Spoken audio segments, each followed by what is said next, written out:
Namun ketika dia terbangun, ia melihat sosok bayangan hitam.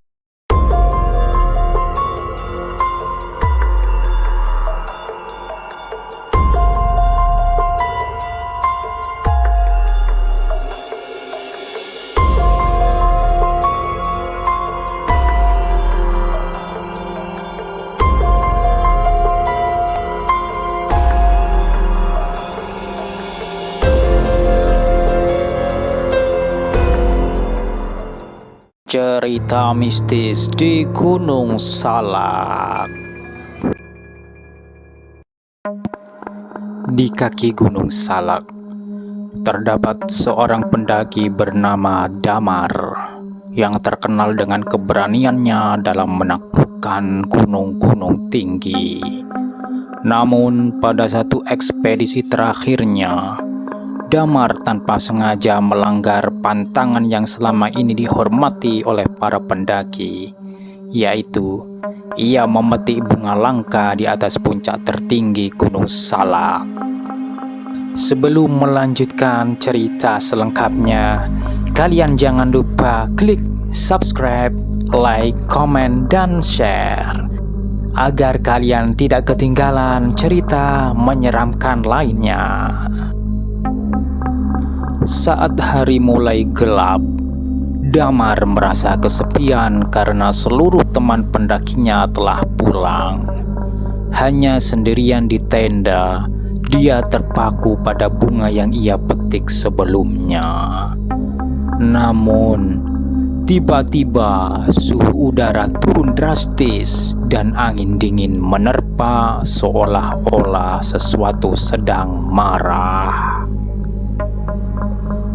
Di tengah gemuruh angin, Damar mendengar suara aneh yang berbisik di telinganya. Ketakutan melanda, namun ia mencoba untuk mengabaikannya sebagai imajinasi belaka. Namun, semakin lama, suara itu semakin jelas dan memerintahkan Damar untuk mengembalikan bunga yang ia ambil. Damar mencoba tidur, berharap semua ini hanya mimpi buruk. Namun ketika dia terbangun, ia melihat sosok bayangan hitam menyerupai setan yang mengintai di luar tendanya. Damar merasa seperti ditindas oleh kehadiran jahat ini. Kejadian aneh terus berlanjut. Namun dalam perjalanan turun gunung, Damar merasa seperti diikuti oleh entitas yang tidak kasat mata. Langkahnya terasa terbebani oleh aura mengerikan yang mengelilinginya.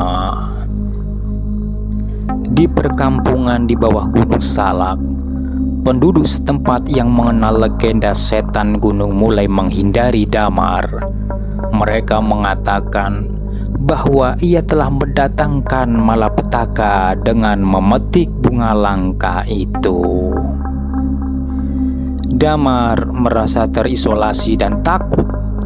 Ia mencoba mencari dukungan dari keluarganya, tetapi tidak ada yang percaya pada kisah mistisnya.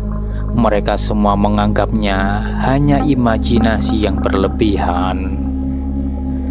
Tanpa banyak pilihan, Damar kembali mendaki Gunung Salak, berusaha untuk mengembalikan bunga langka itu ke tempat semula. Namun, ketika ia mencoba meletakkannya di tanah, bunga itu terus mengambang di udara dan tidak pernah menyentuh tanah. Kini, setan gunung semakin marah. Bayangan hitam terus menghantui Damar, mengirimkan mimpi buruk yang mengerikan di setiap malamnya. Damar merasa pikirannya semakin terganggu dan takut kehilangan akal sehatnya. Beberapa pendaki lain mulai mengetahui cerita Damar tentang setan gunung, dan mereka mencoba membantunya. Bersama-sama mereka memutuskan untuk mengadakan upacara untuk mengusir setan itu dari diri Damar. Upacara pun diadakan di lereng Gunung Salak dengan persembahan dan mantra khusus yang dipimpin oleh seorang dukun dari desa terdekat. Namun meskipun usaha itu sungguh-sungguh, setan tampaknya tak tergoyahkan. Keberadaan setan gunung kini semakin terbuka dan mengancam keselamatan para pendaki lainnya. Mereka memutuskan untuk melaporkan kejadian ini kepada otoritas setempat. Tetapi tentu saja tak banyak yang percaya pada cerita mereka. Di tengah keputusasaan, Damar menemui seorang ahli paranormal yang terkenal. Paranormal itu bersedia membantu Damar dan mencoba berkomunikasi dengan setan gunung dalam meditasi khusus. Dalam meditasi, paranormal tersebut berhasil menyimpulkan bahwa setan gunung merasa tersinggung oleh Damar dan meminta penghormatan untuk daerah suci tersebut. Damar menyadari kesalahannya dan menyesal telah memetik bunga langka di puncak gunung. Ia berjanji akan menghormati daerah suci ini dan tidak akan pernah lagi mengambil sesuatu dari alam tanpa izin. Dengan rasa lega, Damar melakukan persembahan khusus sebagai permintaan maafnya kepada setan gunung dan alam sekitarnya. Ia merasa ada kehadiran yang lebih lembut daripada bayangan hitam sebelumnya. Semakin lama, Damar merasa bahwa setan gunung kini tidak lagi menghantui dan mengancamnya. Ia merasa lebih ringan dan bisa mendaki tanpa rasa takut yang menyelubunginya.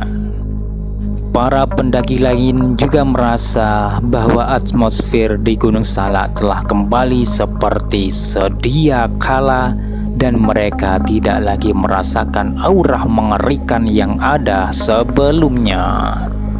Dalam perjalanannya mendaki gunung selanjutnya, Damar mengambil pelajaran berharga tentang pentingnya menghormati alam dan kepercayaan lokal. Ia berjanji akan menjadi duta lingkungan dan mengajak orang lain untuk melakukannya juga.